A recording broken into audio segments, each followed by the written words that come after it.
DNA क्या है, जिसका पूरा नाम है डीऑक्सी राइबोन्यूक्लिक एसिड।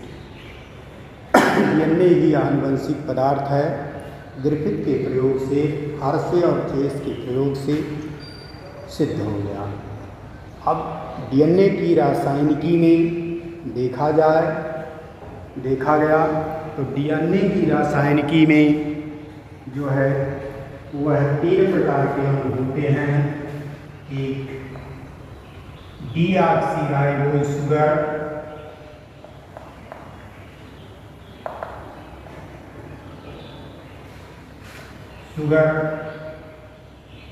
और दूसरा phosphoric acid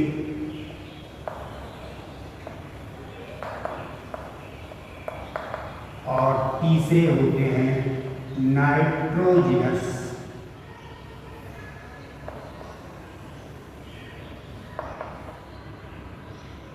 base.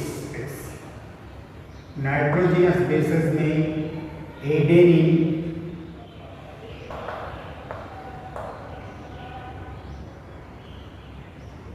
Thiamine, cytosine और ग्वानिन होते हैं। एडेनिन को ए से रिप्रेजेंट करते हैं, थायमिन को टी से, साइटोसिन को सी से और ग्वानिन को जी से रिप्रेजेंट करते हैं। ये होते हैं, यानी डीएनए के रासायनिक क्रम में 3 प्रकार के रासायनिक अणु होते हैं। डीऑक्सीराइबो शर्करा, फास्फोरिक एसिड, नाइट्रोजनस बेसेस में 4 प्रकार के नाइट्रोजनस बेसेस के आधार पर यह 4 प्रकार के न्यूक्लियोटाइड होते हैं। मतलब एक फॉस्फेट, एक शुगर और एक नाइट्रोजनस बेस जुड़ता है तो ये बन जाता है न्यूक्लियोटाइड। क्या बन जाता है? न्यूक्लियोटाइड। और यह डीएनए पॉलीन्यूक्लियोटाइड है। यहाँ देखें बच्चों, ये इतना भाग एक न्यूक्लियोटाइड है, एक न्यूक्लियोटाइड है। तो इससे आगे हम देखेंगे, यहाँ तक जान चुके हैं वाटसन क्रिक मॉडल। वाटसन और क्रिक ने एक्सरे विश्लेषण के आधार पर डीएनए का यह मॉडल दिया, जो आपको चित्र के रूप में मॉडल दिखाया जा रहा है और ये रासायनिक संबंध दिखाया जा रहा है। डीएनए की संरचना में वाटसन क्रिक ने पहली बात बताया कि डीएनए का अणु पॉलीन्यूक्लियोटाइड श्रृंखला होता है। पहली बात याद करें, नोट करें, डीएनए का अणु जो है वह पॉलीन्यूक्लियोटाइड श्रृंखला होता है जिसमें 2 हेलिक्स होते हैं। देखिए, यह इतना एक हेलिक्स है और इतना एक हेलिक्स है, अर्थात ये एक हेलिक्स है और यह एक हेलिक्स। पहला पॉइंट, डीएनए अणु पॉलीन्यूक्लियोटाइड श्रृंखला होती है जिसमें 2 हेलिक्स स्ट्रैंड या श्रृंखलाएं, हेलिक्स कहें या स्ट्रैंड कहें या श्रृंखलाएं होती हैं। दूसरी बात उन्होंने क्या कहा कि दोनों हेलिक्स क्लॉकवाइज कुंडलित होती है। ये दोनों हेलिक्स जो है क्लॉकवाइज कुंडलित होती हैं। रस्से के भांति, रस्ते के 2 बटों की भांति ये ऐसे ऐंठे होते हैं क्लॉकवाइज। पहला पॉइंट क्या है? डीएनए अणु पॉलीन्यूक्लियोटाइड श्रृंखला है जिसमें 2 श्रृंखलाएं होती हैं। दोनों श्रृंखलाएं क्लॉकवाइज कुंडलित होती हैं। दूसरा पॉइंट, दोनों श्रृंखलाएं एक दूसरे के प्रति समांतर होती है। देखिए, एक श्रृंखला 3-5' में है तो दूसरी श्रृंखला 5-3' की दिशा में है। दोनों समांतर होती हैं, यानी दोनों के बीच की दूरी सदैव बराबर होती है। तीसरी बात, प्रत्येक कुंडलित में अनेक न्यूक्लियोटाइड होते हैं। जैसे ये इतना एक न्यूक्लियोटाइड होता है, एक कुंडलित में यह एक न्यूक्लियोटाइड होते हैं। प्रत्येक कुंडलन में अनेक न्यूक्लियोटाइड होते हैं। एक कुंडलन की दिशा में कार्बन की दिशा 5-3' होती है तो दूसरे कुंडलन की दिशा 3-5' होती है। तीसरा पॉइंट नोट करें, प्रत्येक कुंडलन में अनेक पॉलीन्यूक्लियोटाइड होते हैं जिनमें एक कुंडलन की दिशा 5-3' होती है तथा दूसरे कुंडलन की दिशा 3-5' होती है। चौथा पॉइंट कि प्रत्येक न्यूक्लियोटाइड में नाइट्रोजनी क्षारक एडेनिन से थायमिन और साइटोसिन से गुआनिन जुड़ा होता है। एक कुंडलन से दूसरे कुंडलन के नाइट्रोजनी क्षारक सदैव एडेनिन से थायमिन, साइटोसिन से गुआनिन जुड़ते हैं। एडेनिन से थायमिन 2 हाइड्रोजन बंधों द्वारा और साइटोसिन से गुआनिन 3 हाइड्रोजन बंधों द्वारा जुड़ता है। अगर एक श्रृंखला पर एडेनिन है तो उससे जुड़ने वाला दूसरी श्रृंखला का थायमिन होगा, अगर थायमिन है तो एडेनिन होगा, यानी AT या TA। अब देखा इधर से AT हुआ, ये इधर से TA हुआ होता है, इधर से CG हुआ तो इधर से GC हुआ तो ये होता है। फिर उन्होंने कहा कि सदैव एडेनिन की मात्रा थायमिन के बराबर और साइटोसिन की मात्रा गुआनिन के बराबर होती है। सदैव एडेनिन की मात्रा थायमिन के बराबर, साइटोसिन की मात्रा गुआनिन के बराबर होती है। इसके बाद आप देखें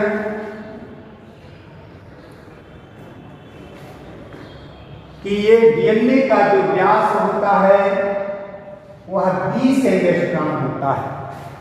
नेक्स्ट पॉइंट पांचवा, डीएनए का व्यास सामान्यतः 20 एंगस्ट्रॉम का होता है।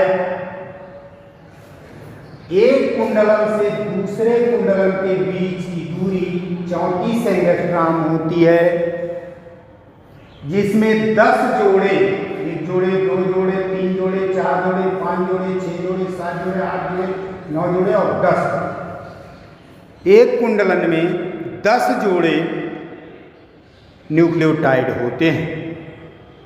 इस तरह से एक जोड़े के बीच 3.4 एंगस्ट्रॉम की जगह होती है। एक न्यूक्लियोटाइड जोड़े से दूसरे न्यूक्लियोटाइड जोड़े के बीच की दूरी 3.4 एंगस्ट्रॉम की होती है। इसके अलावा डीएनए का जो है शर्करा तथा फास्फेट के अणु समान पाए जाते हैं। 5 पॉइंट मुख्य रूप से डीएनए डबल हेलिक्स हेलिकॉइड होता है, ध्रुव श्रृंखलाओं का बना और कुंडलित होता है। दूसरा पॉइंट, इसकी श्रृंखलाएं शुगर और फास्फेट की बनी होती हैं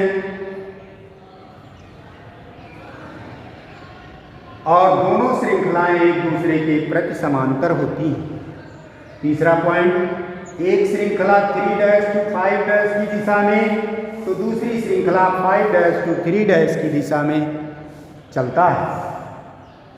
चौथा पॉइंट, एडेनिन सदैव थायमिन से, साइटोसिन सदैव गुआनिन से जुड़ता है। एडेनिन और थायमिन के बीच 2 हाइड्रोजन बंध, साइटोसिन और गुआनिन के बीच 3 हाइड्रोजन बंध होते हैं। पांचवा पॉइंट, एडेनिन की मात्रा थायमिन के बराबर, साइटोसिन की मात्रा ग्वानिन के बराबर होती है।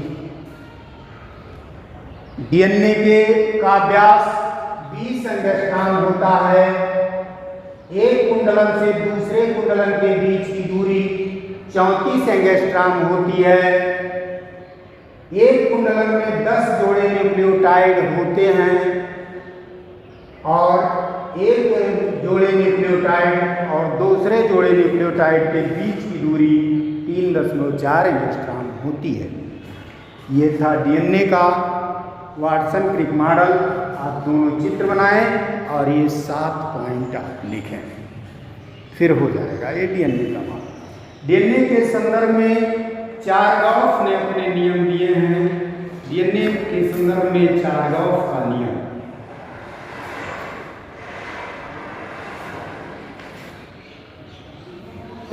अब आप हेडिंग डालेंगे डीएनए के संबंध में चारगाफ का नियम।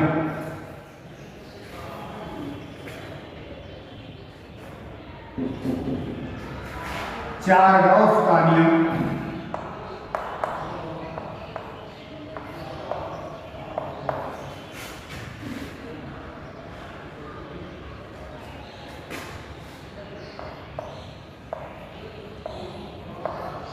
पहला पॉइंट नोट करें। चारगाफ ने क्या बताया? नंबर 1, डीएनए में प्यूरिन क्षार की मात्रा प्रिमिडीन क्षार के बराबर होती है। प्यूरिन बराबर प्रिमिडीन होता है।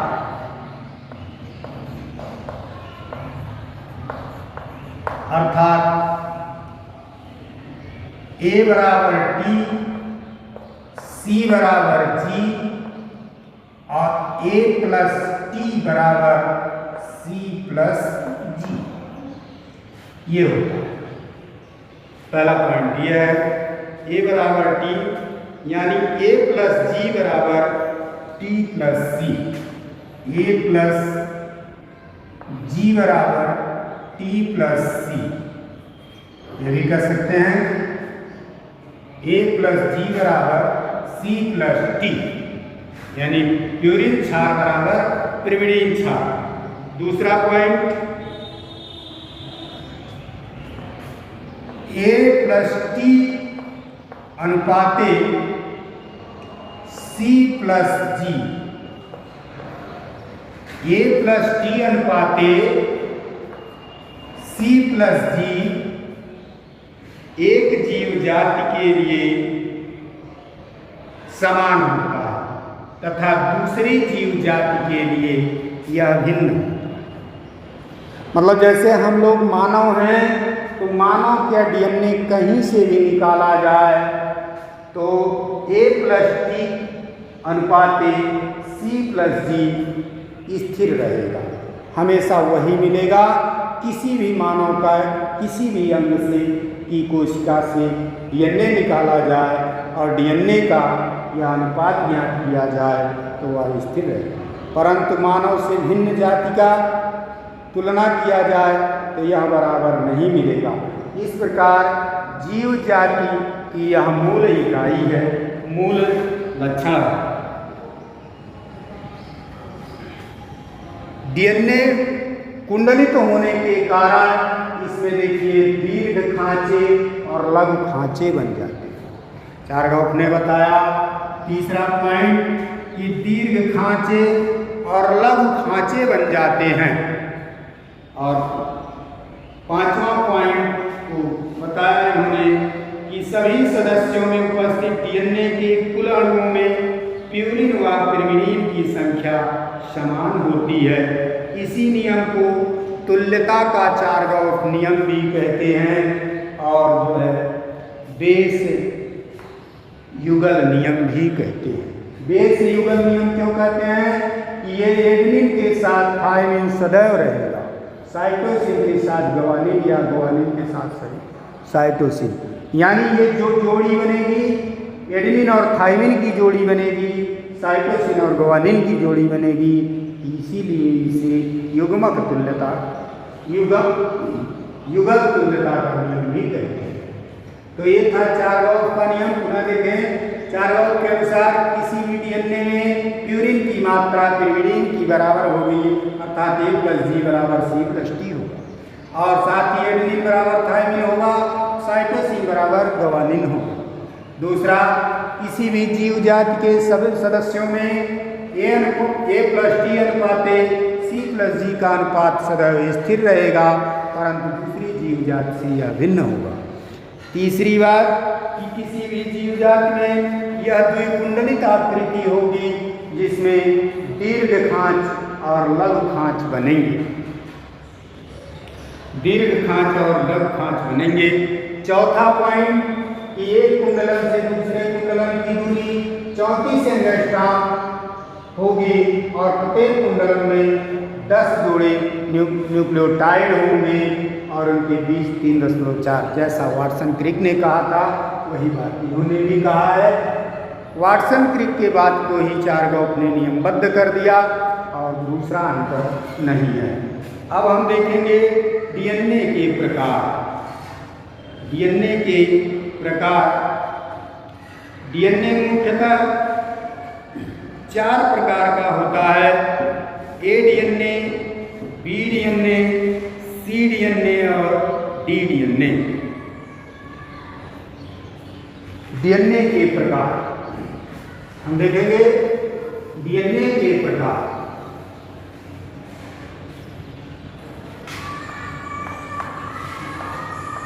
डीएनए के प्रकार,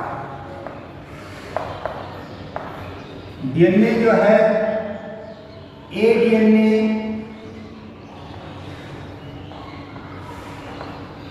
पहला, बी डीएनए दूसरा, तीसरा सी डीएनए, चौथा डी डीएनए, पांचवा जेड डीएनए।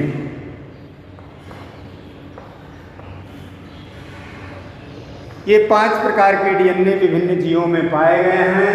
वाटसन क्रिक का यह जो मॉडल है यह बी डीएनए का है, परंतु जेड डीएनए सबसे इंपॉर्टेंट है, जिसकी खोज आर नोडरिन ने की थी। ए डीएनए में और बी डीएनए में क्या डिफरेंस है यह देखें। हम तालिका में बता देते हैं। व्यास के आधार पर है जोड़े, कितने जोड़े न्यूक्लियोटाइड हैं, और कुंडलन की दूरी, कुंडलन की दूरी, इन 3 आधारों पर है। और चौथी बात जो है वो है कुंडलन की दूरी और कुंडलन की दिशा।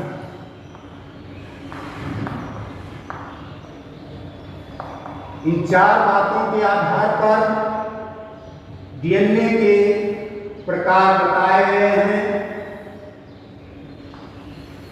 जो 5 प्रकार के डीएनए हैं, ए डीएनए, बी डीएनए, सी डीएनए और डी डीएनए तथा जेड डीएनए।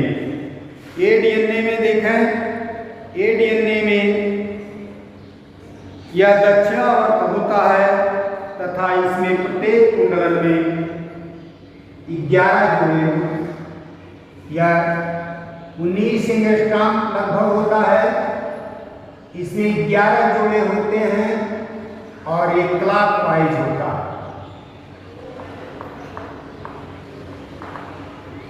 ये भी क्लॉकवाइज होता है, ये भी क्लॉकवाइज होता है, ये भी क्लॉकवाइज, लेकिन ये एंटी क्लॉकवाइज है।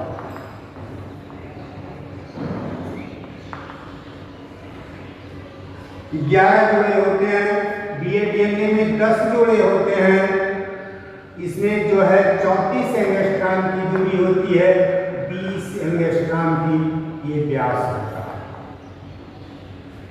इसी तरह से जेड डीएनए में 12 जोड़े न्यूक्लियोटाइड होते हैं और सी डीएनए में 9 जोड़े न्यूक्लियोटाइड होते हैं। डी डीएनए में 8 जोड़े होते हैं, इसमें 12 जोड़े 12 जोड़े न्यूक्लियोटाइड होते हैं और सब के सब